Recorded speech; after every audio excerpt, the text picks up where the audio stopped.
Nous lisons Proverbe chapitre 6, à partir du verset 1. Mon fils, si tu as cautionné ton prochain, si tu t'es engagé pour autrui, si tu es enlacé par les paroles de ta bouche, si tu es pris par les paroles de ta bouche, fais donc ceci, mon fils, dégage-toi puisque tu es tombé au pouvoir de ton prochain. Alors, si tu es prise, c'est-à-dire Dieu, étant Dieu, tu vois que l'homme peut découvrir à un moment donné qu'il est allé au-delà de ce que Dieu a recommandé. Et par la suite, il en a conduit à Dieu. Dégage-toi. Un enfant de Dieu ne pêche pas. Mais un enfant de Dieu, en quelque sorte, peut se rendre compte qu'il est allé au-delà de ce que Dieu a recommandé. Voit qu'il a offensé son prochain. Alors, il se dégage comme une gazelle. Ça, c'est pour faire la paix. Quand le Seigneur demande de rechercher la paix et poursuivre la paix, amen, tu te dégages comme une gazelle. Alors, pour mettre la paix, pour donner la paix à ta propre vie, pour donner la paix à ton âme, pour donner la paix à ta vie, pour donner la paix à ton entourage. Ne devez rien à personne. Romains 13, 8. Si ce n'est de vous aimer les uns les autres. Bien aimé, le slogan de la foi, c'est l'amour. Il n'y a rien à faire. Le slogan de la foi, c'est l'amour. Tout ce que vous allez pour chanter, monter, descendre. Le Seigneur l'a récapitulé en une seule phrase. Ne devez rien à personne, Romains 13, 8, si ce n'est de vous aimer les uns les autres. Il a repris par le prophète Zacharie. Bien aimé, si tu aimes ton prochain, parle-lui selon la vérité. Dites la vérité, chacun à son prochain. C'est que vous êtes sur la bonne voie. C'est que vous êtes sur la bonne voie. Or, la vérité, c'est ce qui est écrit. Il n'y a pas une vérité qui n'est pas écrite. Si c'est une vérité qui n'est pas écrite, c'est que c'est une vérité mensongère. La vérité, en fait, c'est ce qui est écrit. Amen. Oui, bien aimé, on continue. Nous sommes au verset 3. Fais donc ceci, mon fils, dégage-toi puisque tu es tombé au pouvoir de ton prochain. Va, prosterne-toi et fais des instances auprès de lui. Va, prosterne-toi et fais des instances.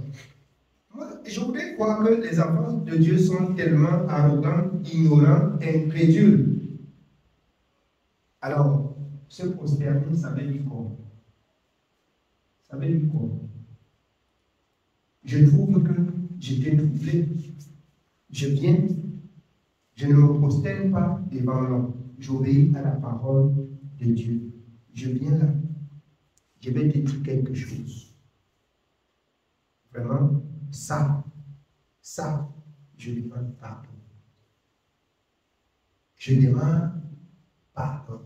Amen. Amen. Je demande pardon. Ça, c'est pour obéir à cette parole qui est écrite. Ça, c'est pour obéir à une parole écrite, afin d'accomplir en ta personne tout ce qui est écrit. Parce que ce que vous entendez là, c'est la parole de Dieu. Ce n'est pas la parole de l'homme, c'est la parole de Dieu. C'est la parole de Dieu. Je parle parce que, bien aimé, les enfants de Dieu profèrent encore des paroles, ça et là. Quand j'observe, quand je vois, quand je regarde les attitudes, les comportements, le Seigneur me donne de comprendre. Parmi les enfants de Dieu, il y a encore beaucoup d'hypocrisie. Il y a encore beaucoup d'hypocrisie. Quand le Seigneur me donne de voir, il y a encore beaucoup d'hypocrisie. Il y a encore beaucoup de paroles vaines. il doit avoir, bien aimé, ce qu'on appelle l'humilité.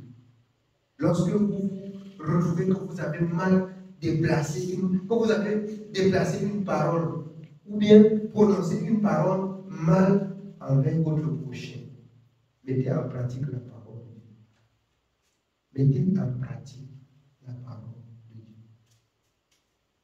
Mettez en pratique. L'heure est venue où les vrais adorateurs, comme a dit le Seigneur dans Jean 4, doivent marcher par l'Esprit. Vous allez faire marcher par l'Esprit. Bien entendu, c'est de faire ce qui est écrit. Il n'y a pas de marcher par l'Esprit qui soit quelque chose d'extraordinaire ou bien des manifestations de puissance ou de pensée personnelle. Ça doit être, tu dois être conduit par l'Esprit dans ce qui est écrit. Tu ne peux pas être conduit par l'Esprit dans ce qui n'est pas écrit. Comme les autres prétendent disent que l'Esprit m'a dit et des choses que l'Esprit dit qu'on ne retrouve pas dans la parole. On doit être conduit par l'Esprit dans des choses qui sont écrites.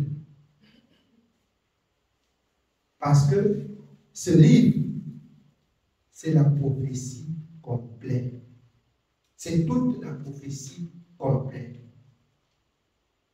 Ne soyez pas des bourgs comme des religieux qui cherchent encore des prophètes qui parlent de la part de Dieu qui ne se retrouvent même pas dans le message. Le message de la prophétie est complet. C'est complet. On cherche des gens qui vont fermer les yeux, ainsi parler l'Éternel. Ainsi a parlé l'Éternel dans tout ce qui est écrit. Ainsi a parlé l'Éternel dans tout ce qui est écrit. C'est ainsi qu'a parlé l'Éternel à Babylone. Amen. Amen. Oui, bien aimé, on continue. Nous continuons au verset 4. Ne donne ni sommeil à tes yeux, ni assoupissement à tes paupières. Dégage-toi comme la gazelle dans la main du chasseur, comme l'oiseau dans la main de l'oiseleur. C'est-à-dire, ne perds pas le temps, parce qu'en perdant le temps, tu peux trouver le malheur en chemin. Vous pouvez trouver le malheur en chemin. Le Seigneur dit, si tu te mets même en colère, que le soleil ne se couche pas sur ta colère, c'est-à-dire avant d'aller au lit, il faut que tu aies résolu tout ce problème-là. Amen. Amen. Alors, tu rentres, tu es en désaccord avec ta femme avant que vous dormez là, arrangez pour accomplir ici là-bas, arranger, pour accomplir ici ce qui est écrit. Pour accomplir ici ce qui est écrit. Le Seigneur dit, la fin de toute chose est proche. Vous pouvez être dans le sommeil, c'est l'avènement. Les deux ennemis vont rentrer dans le royaume commun. Hein? On ne part pas là-bas arranger les problèmes. On ne part pas, le royaume là, on ne part pas là-dedans arranger les problèmes. C'est l'heure pour vous d'arranger vos problèmes et d'être propre devant Dieu ici en bas. On ne part pas là-bas arranger les problèmes. On ne part pas là-bas arranger les problèmes. Donc, si vous êtes même le couple en désaccord, bien aimé, en dormant là, il faut que chacun fait la paix. Comme l'apôtre Paul dit, veillez. C'est que chacun veille sur sa conduite. C'est que chacun veille que si c'est maintenant, wow, moi je passe seulement. Je fais la paix. La parole de Dieu dit encore dans le livre de Romains, s'il était possible, soyez en paix avec. Je peux chercher à faire la paix avec toi quand tu ne veux pas la paix. Non, je te demande pardon. C'est toi qui peux porter le fardeau dans ton cœur. Ce n'est plus mon problème. Le Seigneur vient, je parle. Tu restes avec ton fardeau. Parce que Jésus a dit, dans Matthieu 11, déposez vos fardeaux ici à cette église encore. Tout ce qui est fatigué déjà. Si tu veux porter ta part, tu ne porteras pas, je dépose. Pour moi, je dépose. Tu veux porter ta part, tu portes. Amen. Faites la paix. Faites la paix. Ne devez rien à personne. Tu dois dormir là, que tu sens dans ton esprit, que tu ne dois rien à personne dans ton esprit. Tu dors ton doux sommeil. Amen. Oui, bien aimé. Nous continuons au verset 6. Va vers la fourmi paresseuse, considère ses voies et deviens sage. Considère ses voies. Dieu veut que chaque personne soit sage. Il va parler ici, entrer dans le domaine du travail. Mais je suis dans le domaine, bien aimé, de la paix. C'est pourquoi il va encore prendre Jacques, chapitre 4. Amen. Pour amener les enfants de Dieu toujours sur la voie de la sainteté et de la paix. Jacques chapitre 4, nous commençons au verset 1. D'où viennent les luttes et d'où viennent les querelles parmi vous? N'est-ce pas de vos passions qui combattent dans vos membres? Alors, d'où viennent les luttes? D'où viennent les querelles? Il peut avoir des luttes, des querelles parmi les enfants de Dieu? Non. Mais cette parole que l'apôtre Paul, Jean parle, l'apôtre Paul a parlé dans le livre des Corinthiens. Vous savez pourquoi? À Corinthe, dans 1 Corinthiens 11, à Corinthe, les autres, ils se retrouvaient, ils discutaient la nourriture, ils discutaient le vin, qui était destiné pour le repas du Seigneur. L'autre était ivre, il buvait jusqu'à y soumettre. C'est là où l'apôtre Paul les a repris. Et Jacques parle ici. D'où viennent les luttes? D'où viennent les querelles? D'où viennent les luttes? D'où viennent les querelles? Je vais parler. Alors, c'est vous dire, bien aimé, si vous avez déjà cuisiné ce que vous avez préparé, bien aimé, c'est déjà prêt pour manger. Chaque personne qui passe à vous. Chaque personne. Là, du moment où c'est vrai, chaque personne qui passe peut manger. Faites très attention. C'est que vous allez accomplir cette parole dans le livre de 1 Corinthiens 11. Je vais vous dire quelque chose de très sage. Pour ceux qui sont intelligents et sages, qui peuvent servir Dieu, vous pouvez préparer, porter pour aller à l'église. Vous pouvez même un malheureux en haut qui n'a pas de quoi manger. Il demande, vous arrêtez, vous pouvez même la feuille, vous lui mettez à manger. Ne dites pas que ça part à l'église. Vous pouvez vous retirer, vous lui donner. Vous avez partagé à l'église. C'est pourquoi le Seigneur a dit, bien aimé, si tu as fait ça à l'un de ces petits, c'est à lui personnellement que tu as fait. C'est à lui personnellement que tu as fait. Quand la parole de Dieu fait mention de prendre soin des orphelins, il ne s'agit pas seulement des orphelins qui sont à l'église. Vous pouvez rencontrer un orphelin de son état, n'importe où. Vous lui faites du bien. Vous mettez en pratique la parole de Dieu. Alors, j'ai résisté aux autres au marché parce qu'ils ont bien aimé trouver quelque chose. Ils regroupent les enfants. Ils disent que oh, nous sommes comme ça, les orphelins, les orphelins, machin, tout ça. C'est devenu le business. Marché, 45, 16 par les. Quand l'orphelin va se mettre devant, l'esprit va vous dire que c'est l'orphelin et tout. C'est pourquoi il est très important de savoir discerner et entendre et laisser le Saint-Esprit vous conduire. Sinon, vous allez avoir des problèmes, même au sujet de manger. Je dis ça parce que, une fois, ici, j'ai envoyé les enfants d'aller en haut demander qu'on les donne à manger. On a dit que certains bien aimés ont préparé, on a dit que c'est pour l'église qu'on ne touche pas. C'est très dangereux. Quand vous entrez déjà ici, vous êtes à l'église. Vous pouvez manger à tout le monde. Vous préparez, ça finit même à la cuisine. L'église a mangé. L'église a mangé. Faites très attention. Ne posez pas, ne revenez pas à poser les jalons de la loi. Vous faites une loi que vous pouvez ne pas vous en sortir. Que vous pouvez ne pas vous en sortir. C'est moi qui demande pour vous, petits enfants. Allez en haut, allez, on vous donne la nourriture, on a préparé là-haut. On a dit qu'on ne prend pas ça parce que c'est pour servir à terme à l'église. Qui est l'église? Qui est l'église?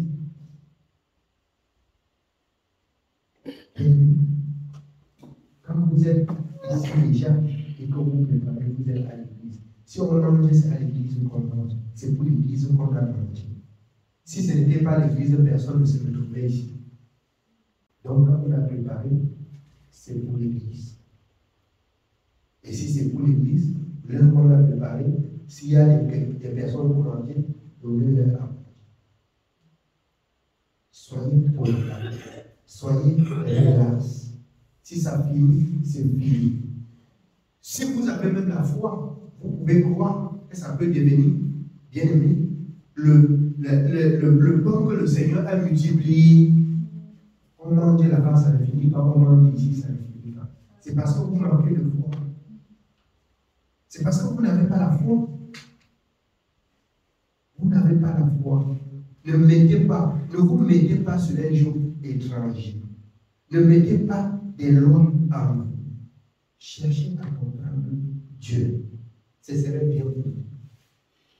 Oui, bien aimé, on continue avec le message dans Jacques. Nous continuons au verset 2. Vous convoitez et vous ne possédez pas. Vous êtes meurtriers et envieux et vous ne pouvez pas obtenir. Vous avez des querelles et des luttes et vous ne possédez pas parce que vous ne demandez pas. Alors vous avez des querelles et des luttes. Vous ne possédez pas. Amen. Parce que vous ne demandez pas. Il va dire vous demandez, mais vous ne recevez pas. Parce que vous demandez mal. Ou pour but de satisfaire vos besoins. Donc, chacun ne fait pas comme Dieu veut. On fait aujourd'hui comme on veut. Comme pour se plaire. Comme pour se plaire. Je parlais de préparer et de trouver quelqu'un en route pour lui ouvrir sur la feuille pour qu'il mange. S'il n'y a pas de plat, si même ça finit là en route, vous avez donné à manger aux oiseaux du ciel. Vous avez donné à manger à la créature de Dieu. Soyez assis polyvalent dans l'esprit pour servir Dieu, dans un état d'esprit saint. Dans un état d'esprit saint. Amen. Oui, bien dit. Au verset 3, nous continuons. Vous demandez et vous ne recevez pas parce que vous demandez mal dans le but de satisfaire vos passions. Adultères que vous êtes, ne savez-vous pas que l'amour du monde est inimitié contre Dieu? Celui donc qui veut être ami du monde sera ennemi de Dieu. C'est-à-dire, il doit avoir une pensée au milieu des enfants de Dieu. Cette pensée doit être la pensée de l'esprit. Ami du monde, ça veut dire qu'on fait un peu comme on fait dans le monde. Amen. On fait un peu comme on fait dans le monde.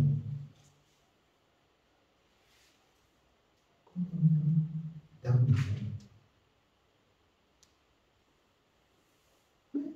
Dans le monde, on faisait la réunion familiale. On dit à chaque parent qu'il faut en venant tu prépares la nourriture. Mon ami, on ne peut pas toucher ta nourriture tant qu'on n'a pas vu à la réunion familiale. C'est pas ça? C'est pas le monde. En quelque sorte, on se conforme comme dans le monde. Pourquoi on ne dit pas que je n'ai pas préparé? Mais la nourriture que tu prépares, tu le fais pour Dieu. C'est comme le monde. C'est comme l'offrande. Ce que la main gauche a donné, la main droite ne doit pas savoir. Si tu l'as préparé et qu'on a mangé, ce n'est pas un problème. Reste tranquille dans ton esprit. Tu as accompli l'œuvre de Dieu. Ce n'est pas pour faire voir une personne. Ce n'est pas pour faire voir un homme. Je me rends compte qu'on ne saisit pas. Là, non pas. L'offrande. Alors, bien préparé. C'est l'offrande à Dieu. C'est une dîme à Dieu. Alors, vous pouvez attendre quand il n'y a personne. Vous mettez même au temps. Là, le panier sans que personne ne voit. Vous accomplissez ainsi la volonté de Dieu. Donc, nous devions, bien aimés, nous cultiver, travailler, nous porter de l'esprit, jusqu'à ce que nous posons des actes appréciables, que l'esprit atteste elle-même en nous que nous faisons bien. Et quand elle nous reprend, que nous faisons mal, nous nous repentons. C'est pourquoi le Seigneur Jésus est là. Repentez-vous, car le royaume des cieux est proche. Sans la repentance, sans la sanctification, on ne peut pas voir Dieu. On ne peut pas voir Dieu. Et nous travaillons, améliorant nos conditions du service tous les jours, bien-aimés, pour être agréable à Dieu, pour arriver à entrer dans le royaume de Dieu. Si tout le monde connaissait, c'est qu'on vient encore ici faire quoi? Si on était déjà parfait, on le verrait. Moi-même, je ne vais pas plus disposer le temps. Je n'aurai plus le temps. Si j'étais déjà ce que Dieu veut, c'est que je n'ai plus le temps. Nous venons là parce que nous ne sommes pas encore ce que Dieu veut. Et si nous venons parce que nous ne sommes pas encore ce que Dieu veut, c'est pour travailler et être ce que Dieu veut. C'est pour travailler notre comportement, notre être, tout entier, pour être ce que Dieu veut qu'on soit. Amen. Oui, bien, on continue. Nous continuons au verset 5. Croyez-vous que l'Écriture parle en vain? C'est avec jalousie que Dieu chérit l'esprit qu'il a fait habiter en vous. Dieu est jaloux de l'esprit qu'il a fait habiter en vous. Parce qu'il trouve que cet esprit n'est pas actif. Il est jaloux. Cet esprit, j'ai maintes fois dit aux enfants de Dieu, l'esprit là, ce n'est pas pour vous donner seulement du bon soleil, du doux soleil. L'esprit là, c'est pour vous conseiller sur le chemin du service de l'Éternel. Selon Jean 14, 26. L'esprit là, c'est pour vous rappeler les paroles de l'Éternel. L'esprit là, toutes les fois, si vous avez le Saint-Esprit, que vous avez posé des actes appréciables dans le ciel, vous allez ressentir cette joie dans votre cœur. C'est une joie qui vient du ciel. C'est une joie qui vient du ciel. Toutes les fois que vous avez posé un acte appréciable, le ciel est content. Votre cœur se réjouit. C'est tout à fait normal. Si le cœur est absolument aussi troublé et attristé, c'est que le ciel n'est pas content. Le ciel n'est pas content. Il faudrait que nous apprenions à comprendre, à connaître. Si ça fait la guerre dans ton cœur, c'est qu'il y a un problème. C'est qu'il y a un problème. Oui, bien. C'est avec jalousie que Dieu chérit l'esprit qu'il a fait habiter en nous. Il accorde au contraire une grâce plus excellente. C'est pourquoi l'Écriture dit, Dieu résiste aux orgueilleux, mais il fait grâce aux humbles. Il résiste aux orgueilleux, mais il fait grâce aux humbles. Pourquoi il parle de l'orgueil ici? Il y a des personnes qui sont tellement grandes qu'ils comprennent qu'ils ne se repartent pas. C'est l'orgueil. Et Dieu résiste. Dieu résiste franchement à ça. C'est pourquoi vous pouvez, quand vous retournez dans Romains 7, vous pouvez comprendre que chaque fois que vous voulez faire ce qui est bien, vous n'arrivez pas à faire. Il y a la première des choses, vous pouvez vous identifier. Quand on dit identifiez-vous, vous pouvez vous identifier. Vous trouvez qu'il y a l'orgueil. Vous trouvez qu'il y a la résistance dans la repentance. Vous trouvez que vous ne vous laissez pas facilement facilement entraîné par l'amour du pardon. Et ce sont des choses qui doivent tenir captives l'âme. Amen. C'est des choses qui retiennent l'âme captive. Oui. Soumettez-vous donc à Dieu, résistez au diable et il fuira loin de vous. Soumettez-vous. Soumettez-vous donc à Dieu. Résistez au diable. Il vient avec ce ruse. Il te met dans ton cœur. Oh, tu penses. Il a dit ici tout à l'heure dans le problème que tu vas te prosterner. Tu me prosternes devant Dieu.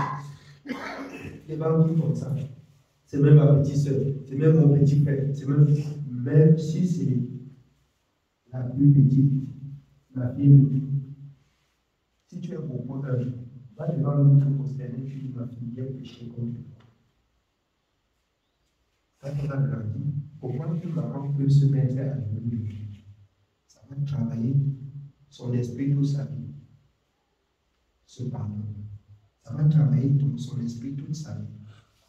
Donc, quand le pardon a été tellement fort comme ça, que maman se met à genoux pour le pardon, quand papa se met à genoux pour le pardon, ça va travailler l'esprit de l'enfant. L'enfant va comprendre qu'elle-même aussi, elle ne doit pas commettre des choses qui doivent irriter quelqu'un. Amen. Bien aimé, c'est ça la conduite adaptée pour le service de notre Créateur. Oui. Au verset 8. Approchez-vous de Dieu et il s'approchera de vous. Approchons-nous de Dieu et il s'approchera de nous. Ah, ça me rappelle la parole de Dieu dans 2 Chroniques 15. L'Éternel est avec vous quand vous êtes avec lui. C'est-à-dire que vous faites ce que Dieu a recommandé. Dieu aussi, il fait le besoin de votre cœur. Jean 15, 7. Si vous demeurez dans ma parole et que mes paroles demeurent en vous, demandez ce que vous voulez et cela vous sera accordé. Dieu accorde pleinement à ceux qui sont humbles, qui se soumettent et qui désirent que l'œuvre de Dieu croisse. L'apôtre Pierre a dit, croissez dans la connaissance et dans la grâce.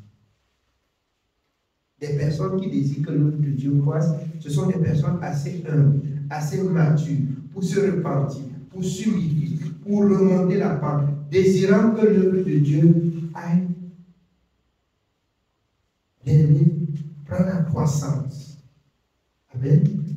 Oui. Approchez-vous de Dieu et il s'approchera de vous. Approchons-nous de Dieu et il s'approchera de nous. Oui. Nettoyez vos mains, pécheurs. Lavez vos mains, lavez le péché, purifiez-vous. Lavez, se laver, se détacher là. C'est cette forme de repentance, de demander pardon, de s'humilier, de quitter le péché, nettoyer ses mains. Laver la scène, quitter la salle. Oui. Nettoyez vos mains, pécheurs. Purifiez vos cœurs, hommes irrésolus. Sentez votre misère. Soyez dans le deuil et dans les larmes. Soyez dans le deuil et dans les larmes. Quand vous vous rendez compte que vous n'avez pas fait ce que Dieu a dit, il faut que ça vous donne de pleurer. Il faut que ça vous donne de pleurer. Il faut que ça vous donne de vous humilier, de vous abaisser, de chercher la connexion entre vous et votre Dieu. Comprenez une seule fois que cela vient parce que vous n'êtes pas connecté avec Dieu. Il n'y a pas la connexion. Il n'y a pas la connexion. Recherchez la connexion. Pleurez. Et non, pleurez devant Dieu. Oui. Que votre rire se change en deuil. Que votre rire se change en deuil. Oui. Et votre joie en tristesse. Humiliez-vous devant le Seigneur et il vous élèvera. Amen. Humiliez-vous devant le Seigneur et il vous élèvera. Humiliez-vous devant le Seigneur et il vous élèvera. Ça, ce sont des choses préparatoires pour ceux bien-aimés qui sont affranchis de la vérité. Ce sont des choses préparatoires. Mais il revient qu'on reprend parce que je vois le chevauchement des enfants de Dieu. Ça, Ça, ce sont des choses préparatoires. Ce sont des choses préparatoires. Mais même les anciens, on va appeler ça nos anciens. On va appeler ça nos anciens. C'est pourquoi l'apôtre Paul dit, je ne vous aime pas, Dieu me connaît. Pourquoi? Parce que vous ne faites pas pleinement ce que Dieu vous recommande. Et étant des personnes qui devaient, bien aimé, enseigner et instruire d'autres générations qui arrivent. À un moment donné, vous allez vous le voir comme un homme de Dieu méchant. Parce que je vais lire la parole de Dieu et appliquer. Je vais vous faire taire. Quand des personnes, qui sont des personnes qui doivent enseigner, doivent poser des actes, je dois lire la parole de Dieu. On doit les mettre sur discipline. On doit les mettre sur discipline. Et ça doit marcher comme ça. L'ordre doit venir dans la maison de Dieu. Sinon, ça ne serait pas l'église dans lequel moi je suis. Soit je vous laisse avec vous, soit vous le laissez avec vous. Je suis un homme fou pour Jésus. Donc, à n'importe quel moment, vous ne pouvez pas me soumettre et m'amener à faire ce qui est mal. Ne vous dérangez pas. Soit je vous laisse avec vous, soit vous me laissez avec vous. Même si je suis seul, je vais servir Jésus. Je vais passer par là pour vous rendre un témoignage. C'est avant-hier nuit. Alors, après un songe, j'ai vu le bien-aimé.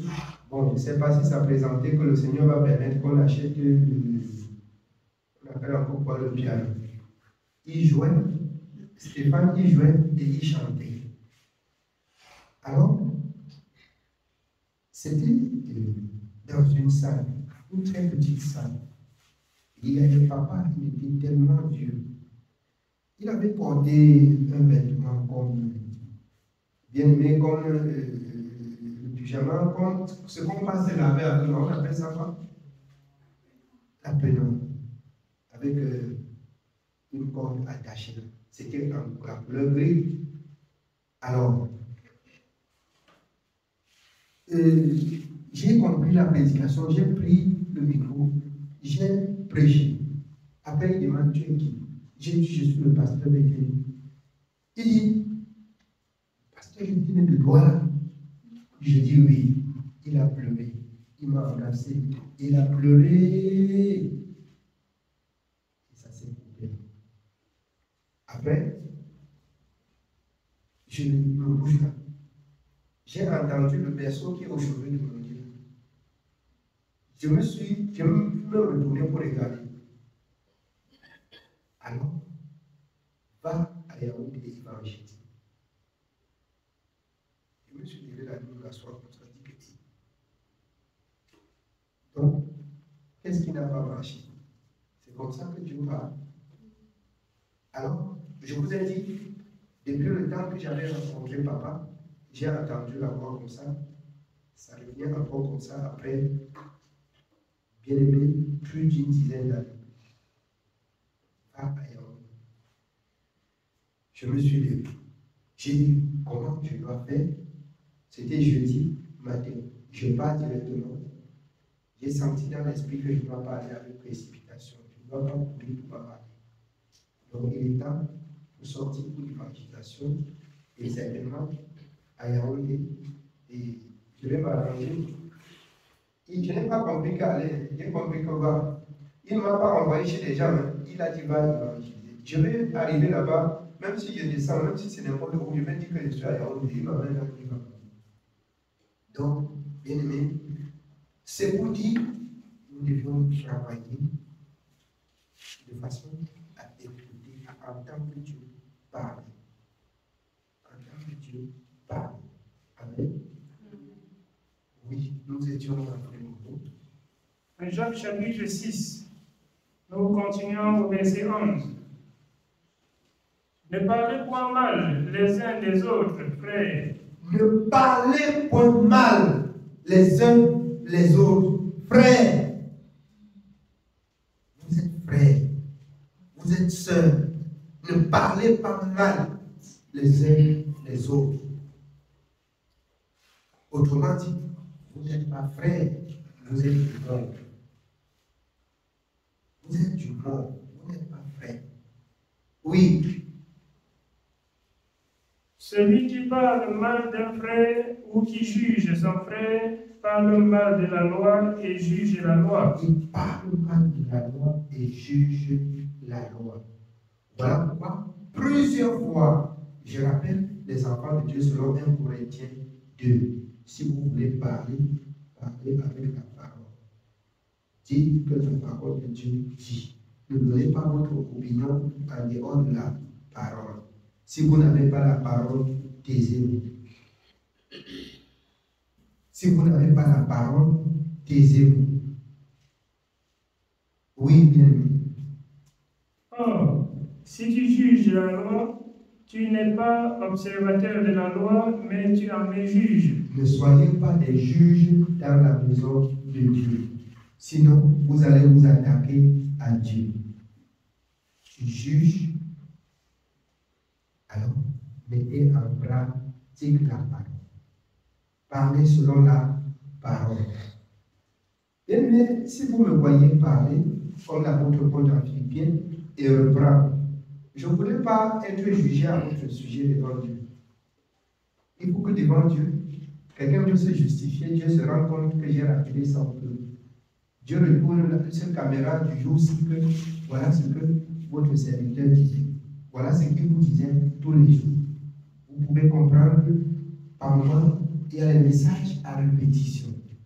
Je crains que mon Dieu ne me prenne ce jour-là que je ne vous ai pas dit. Je crains. Oui. Nous sommes au verset 12. Un seul est législateur et juge. C'est celui qui peut sauver et perdre. C'est celui qui peut sauver et perdre. C'est celui-là qui peut juger. Or, quand je vous amène à utiliser la parole, c'est-à-dire, c'est celui-là. Au commencement était la parole était avec, et la parole était Dieu. Donc, si vous utilisez la parole, c'est que c'est Dieu qui parle. Amen.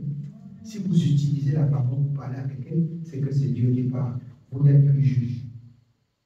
Si vous n'avez pas la parole, taisez-vous. Oui. Mais toi, qui es-tu qui juge le prochain? À vous maintenant qui dites, aujourd'hui ou demain, nous irons dans telle ville, nous y passerons une année, nous trafiquerons et nous gagnerons. Vous qui ne savez pas ce qui arrivera demain, car qu'est-ce que votre vie? Vous êtes une vapeur qui paraît pour un peu de temps et qui ensuite disparaît.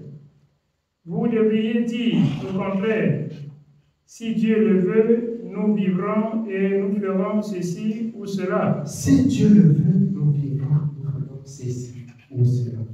Toutefois, en étant dans la volonté de Dieu, Dieu va vous conduire, bien aimé, à faire ce qui lui plaît et non ce qui lui plaît.